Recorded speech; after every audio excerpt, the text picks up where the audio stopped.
আসসালামু আলাইকুম। Bootstrap video কোর্সে আজকে আপনাদের দ্বিতীয় নম্বর ক্লাস।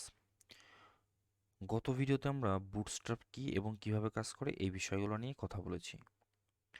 আজকে আমরা দেখব বুটস্ট্র্যাপের কন্টেইনার, বুটস্ট্র্যাপের রো এবং বুটস্ট্র্যাপের কলাম কি।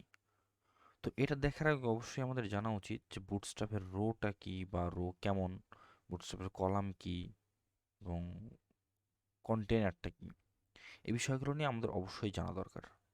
তো তার আগে আমরা বুটস্ট্র্যাপের অফিসিয়াল ওয়েবসাইটটাতে যাব।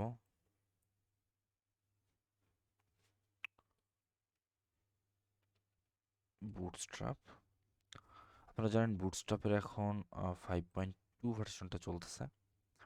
এই যে 5.2, আমরা এবং 5.2 থেকেই শেখা শুরু করব। আচ্ছা, তো এইখানে আমরা কিন্তু জানি অলরেডি যে বুটস্ট্র্যাপ ইউজ করার জন্য আমাদের একটি সিএসএস ফাইল ইম্পোর্ট করতে হবে এবং একটি জাভাস্ক্রিপ্ট ফাইলও ইম্পোর্ট করতে হবে। যখন আমরা অনেকেই আগে কাজ শেখা শুরু করছেন তারা বাদ দিছেন এবং নতুন করে আবার স্টার্ট করছেন, তো তারা কিন্তু জানেন যে আগে যখন আমরা বুটস্ট্র্যাপ দিয়ে কাজ করতাম তখন অবশ্যই যে কোয়েরি ফাইলটা মানে ইনপুট করা লাগতো আমাদের এইচটিএমএল ফাইলের মধ্যে বা অন্য যে কোনো কিছু, রিয়াক্ট কন, নেক্সট কন, এগুলোর মধ্যেও আপনার বুটস্ট্র্যাপ ইউজ করতে গেলে আপনার বুটস্ট্র্যাপের জন্য যে কোয়েরি ইনস্টল করা লাগতো।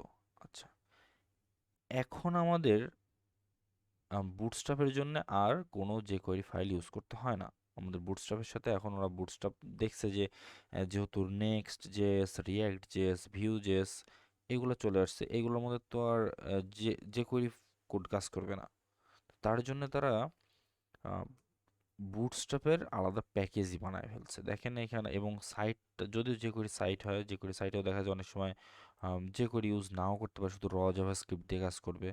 সেক্ষেত্রে দেখা যাচ্ছে jQueryটা আসলে ঝামেলা করে। তো এই কারণেই অ্যাকচুয়ালি বুটস্ট্র্যাপ দেখছে যে আসলে jQueryকে আমি বাদ দিয়ে নিজেই নিজের জন্য একটা প্যাকেজ তৈরি করে ফেলি, এবং তারা তাই করেছে। দেখেন এখানে বুটস্ট্র্যাপ বান্ডেল ডট min.js একটা ফাইল আছে। এই ফাইলটা অ্যাকচুয়ালি আমাদের বুটস্ট্র্যাপেই।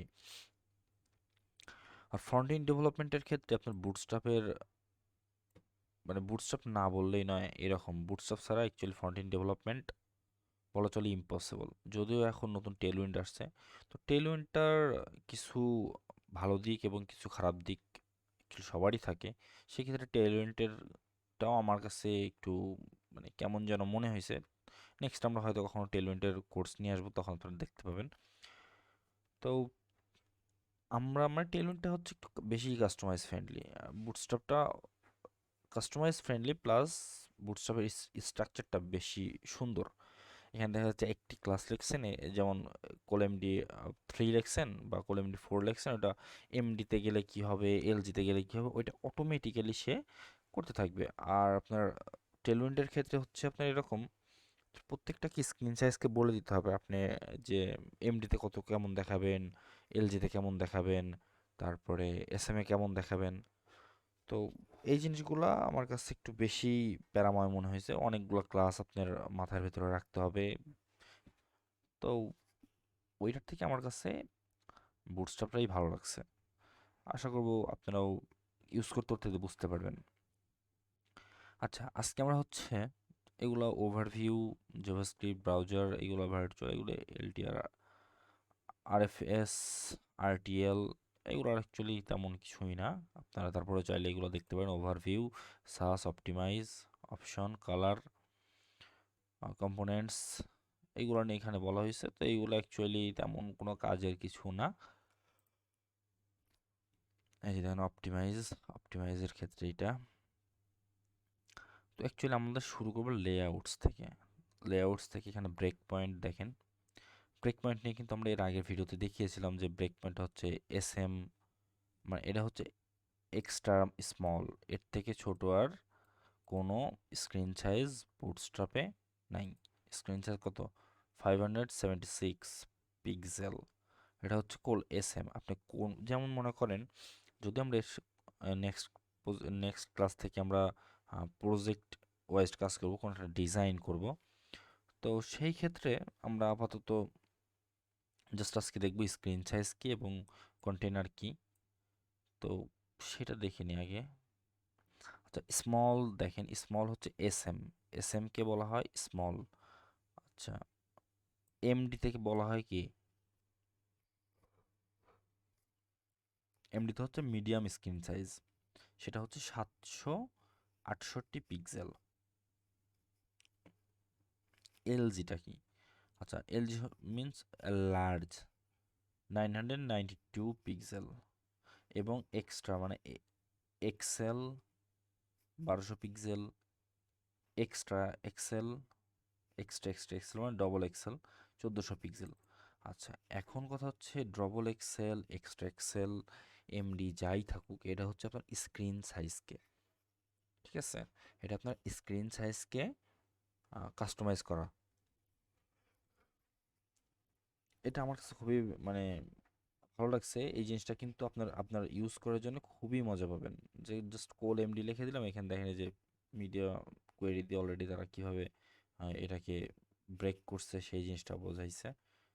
সো এইখানে আর হয়তো বা এই যে দেখেন সব মিন উইথ দেওয়া আছে 1400 পিক্সেল, মানে আপনার এই কোল ডবল এক্সেল যদি ইউজ করেন, ডবল এক্সেল যদি ইউজ করেন, সেইটা আপনার 1400-র উপরে গেলেই অ্যাপ্লাই হবে। আবার যদি আপনি এমডি ইউজ করেন, সরি, যদি এমডি ইউজ করেন সেক্ষেত্রে এমডির যে স্ক্রিন সাইজটা আছে সেই স্ক্রিন সাইজ নিয়ে সে কাজ করবে। সো এখানে ব্রেক পয়েন্টটা হচ্ছে এরকমই, এখানে ব্রেক পয়েন্ট, আচ্ছা ব্রেক পয়েন্ট শেষ। এবার কন্টেইনার্স। আচ্ছা, কন্টেইনার্সটা কি হচ্ছে? কন্টেইনার্স দেখেন, এই কন্টেইনার্স নিয়ে কিন্তু আমরা এর আগে বলছিলাম। তো কন্টেইনার্সটা হচ্ছে আপনার পুরো একটা স্ক্রিন সাইজের এখানে দেখেন এই যে container, container SM, container MD, container LG, container XL, double XL, fluid. এখানে আপনাদের সাধারণত আমরা এই ডবল এক্সেল, এক্সেল, এলজি এইগুলো ইউজ করি না। নর্মাল আমরা ইউজ করি কন্টেইনার, শুধু কন্টেইনার। আর কিছুটা এই সময় ইউজ হয় কন্টেইনার ফ্লুইড। আচ্ছা, কন্টেইনারের কাজ কি? কন্টেইনারে দেখেন ম্যাক্স উইথ কিন্তু 1320 পিক্সেল। মানে আপনার স্ক্রিন সাইজ যদি হয়, এই কি বলে, স্ক্রিন সাইজ যদি হয়, যেমন আমার এটা 2K মনিটর 1900, তো আমার এখানে যদি আমি মনে করেন কন্টেইনার দেওয়া কোনো ডিজাইন দেখি, মানে কন্টেইনারের ভেতরে আছে এরকম কোনো ডিজাইন দেখি, সেই ক্ষেত্রে আমি 1320 পিক্সেল দেখতে পাবো। এর বেশি কিন্তু দেখতে পারেন, এবং সবারই দেখেন একই অবস্থা, সবগুলোতেই কিন্তু 1320 পিক্সেল। আচ্ছা, এখানেও দেখেন সেম, যে 1200 পিক্সেল, মানে এক্সেলের ক্ষেত্রে 1200 পিক্সেল যদি ইয়ে হয় আপনার স্ক্রিন সাইজ হয়, তো আপনার ফ্রেম সাইজ হবে 1140, মানে দুই পাশে 30 পিক্সেল 30 পিক্সেল করে 60 পিক্সেল ছেড়ে দিবে। সেম এইখানেও তাই, এইখানেও তাই, সব জায়গাতেই সে, এখানে দেখেন দুই পাশে সে 10 10 20 ছাড়ছে, সম্ভবত না 20 না, সে হচ্ছে এই মোটামুটি 30 40 মতন ছাড়ছে,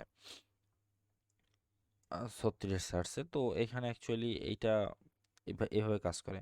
আচ্ছা, আর সেকেন্ড হচ্ছে আপনার কন্টেইনার ফ্লুইডটা হচ্ছে আপনার পুরা স্ক্রিনটা, যেমন এই স্টার্ট থেকে ইন্ড পর্যন্ত যতটুকু আছে পুরা স্ক্রিন, দুই পাশে 10 পিক্সেল করে আপনার প্যাডিং থাকে শুধু দুই পাশে। তো এই জিনিসটাকে আমরা যদিও যখন প্যাডিং জিরো মার্জিন জিরো করে দেবো, তখন এই প্যাডিংটা আর কাজ করে না, এটা আপনারা অলরেডি জানেন যেহেতু সিএসএস নিয়ে কাজ করছেন। তো এখানে প্যাডিং জিরো মার্জিন জিরো দিয়ে আসলে এই ওই 10 পিক্সেলকেও উঠায় দেওয়া যায়। তো এইখানে সাধারণত আপনার এই কন্টেইনার ফ্লুইডটা ইউজ হয় কিছু সময়, মানে খুবই কম সময়। আর কন্টেইনারটা ইউজ হয় মাস্ট, মানে প্রত্যেকটা সেকশন, প্রত্যেকটা এরিয়াতে আপনার কন্টেইনার ইউজ করতে হবে। তো এটা অবশ্যই বুঝতে পারছেন এখানে কি বলছে, দেখেন এখানে স্ক্রিন সাইজ দেওয়া আছে, আপনি স্ক্রিন সাইজটা দেখলেই বুঝতে পারবেন যে এখানে আসলে কি বলা হয়েছে। আচ্ছা, গ্রিড সিস্টেম, এখানে দেখেন এই যে কলাম, প্রত্যেকটা কলাম দিয়ে দিয়ে আপনার এখানে ভাগ করা দেখানো হয়েছে যে কলামকে। এখানে দেখেন আপনার এই স্ক্রিনটা কিন্তু পুরোটাকে মানে আপনার কন্টেইনার যদি হয় বা কন্টেইনার না হইলেও আপনার শুধু যদি কলামও ইউজ করেন, আপনার পুরা ডিসপ্লেটাকে 12টা ভাগে ভাগ করা হয়েছে। কি আপনার পুরো ডিসপ্লের এই দিকে 12টা ভাগে ভাগ করা হয়েছে, এবং প্রত্যেকটা ভাগের মাঝখানে কিন্তু 10 পিক্সেল 10 পিক্সেল করে দুই পাশেই প্যাডিং থাকবে। তো সেই ক্ষেত্রে এইখানে তাকান, দেখেন যদি আপনি আম, এখানে কি করছে সে 1 of 2 2 of 2, মানে দুইটা যদি হয়, আপনি দুই দুই কলামে যদি স্ক্রিনকে ভাগ করতে চান তাইলে আপনার মনে হয় যে কোল 6 বা কোল MD6, কোল LG6, কোল XL6 এটা দিতে হবে। যখন 3 ভাগে ভাগ করবেন তখন আপনার কি করতে হবে, আপনার 12কে 3 ভাগে ভাগ করতে হবে, তাহলে 3 4 12, 3 4 12। এখন এইখানে আপনি যদি বলেন যে না আমার তো এখানে 5টা দেখাতে হবে, লাইক দিস, আমরা ইউটিউবে যদি যাই, ইউটিউবে গেলে কি দেখতে পাবো, দেখতে পাবো ইউটিউবে আমাদের ভিডিও আসে 5টা করে। এখন অনেকের কথা যে ভাই তাহলে কি ইউটিউবে বুটস্ট্র্যাপ ছাড়া করা? হ্যাঁ, ইউটিউব বুটস্ট্র্যাপ ছাড়া করা। ইউটিউবে 5টা করে দেয়, আপনি বুটস্ট্র্যাপ কখনোই 5টা দেখাইতে পারবে না, বুটস্ট্র্যাপ কখনো 7টা দেখাইতে পারবে না। 7টা দেখাইতে পারবে না, না দেখাইতে পারবে, বাট এখানে আপনি 7টা কার্ডকে একই সাইজ করতে পারবেন না। অ্যাকচুয়ালি আপনি 7টা করতেই পারবেন না। এখন করলে পরে আপনার এখানে কি হবে, আমি যদি এখন আপনি অনেকেই বলবে যে ভাই কেন 7টা করা যাবে না, 7টা করা যাবে। যেমন এখানে 3 3 6 ভাগ করে নিলাম, 6 6 12 ভাগ করে নিলাম, নেওয়ার পরে এটাকে আমি 2 ভাগ করলাম, আর এটাকে আমি 4 ভাগ করলাম, বা এখানে এখানে 3 ভাগ করলাম, এখানে 4টা করলাম, তাহলে তো হয়ে গেল 7টা। হ্যাঁ ভাই, করা যাবে না এমন না, অবশ্যই করা যাবে, কিন্তু বিষয়টা এরকম যে আপনি নর্মালি আপনার কি ভাগশেষ শূন্য যখন হবে তখন আপনি এটা গ্রিড, সরি, বুটস্ট্র্যাপের গ্রিড কাজ করবে। সো এখানে আপনি কত কত করতে পারবেন, আপনি 12 করতে, মানে একটা করতে পারবেন, 12 করতে পারবেন, তারপরে আপনি সরি 12 মিনিট একটা করতে পারবেন, 2টা করতে পারবেন, 3টা করতে পারবেন, 4টা করতে পারবেন, 6টা করতে পারবেন, শেষ 6টা পর্যন্ত আপনি করতে পারবেন। 6টা করতে পারবেন, 12টা করতে পারবেন, মানে এক করতে পারবেন, এক 2 করতে পারবেন, 3 করতে পারবেন, 4 করতে পারবেন, 6 করতে পারবেন, 12 করতে পারবেন। এই 6টা ভাগেই স্ক্রিনকে আপনি ভাগ করতে পারবেন। আচ্ছা, তো এইগুলো হচ্ছে আপনার স্ক্রিন সাইজকে আপনি কিভাবে ভাগ করবেন সেটার ব্যাপারে বললাম। তো এখানে আপনার গ্রিড লাইনটা এভাবে কাজ করছে, এখানে দেখতে পারেন, আপনি এটা ডকুমেন্টেশন ভালো করে পড়ে নেবেন। গ্রিড কিভাবে কাজ করে, এখানে অনেক বড় ডকুমেন্টেশন আছে। আপনি আহ, আমি আপনাকে যতটুকু পারলাম আমি বোঝাই দিচ্ছি, তারপরে যদি আপনার বুঝতে সমস্যা আপনি এখান থেকে ডকুমেন্টেশনটা একবার পড়ে নিতে পারবেন। তারপর হচ্ছে কলাম আছে, এখানে কলামটাও কি ওই ওই সেম জিনিসই বোঝাইছে, এখানে কলাম, এখানে গ্রিড বলে দিছে, এখানে কলাম বলে দিছে, সেম জিনিস, একই জিনিস বারবার আপনাদের বলারটা আসলে ঠিকও হবে না, আবার বলারও দরকার হবে না আশা করি। তো এটাকেও বাদ দিলেন। গেটার এটা কিছু না, এইটা আচ্ছা, ইউটিলিটিস, জেড ইন্ডেক্স। আচ্ছা, জেড ইন্ডেক্সটা অবশ্যই আপনার যেহেতু সিএসএস নিয়ে কাজ করছেন, আপনারা জেড ইন্ডেক্স জানেন যে জেড ইন্ডেক্স হচ্ছে আপনার কোনো একটা সেকশনকে বা কোনো একটা আম, স্থানকে বা কোনো একটা জিনিসকে আপনি জেড ইন্ডেক্স দিয়ে উপরে এবং নিচে উঠাতে পারবেন, লাইক দিস, আপনার একটা কন্টেন্টের উপরে আপনার একটা কন্টেন্টকে জেড ইন্ডেক্স দিয়ে উঠায় যেতে পারবেন, এটাই আর কি। এখানে সিএসএস গ্রিড সেম,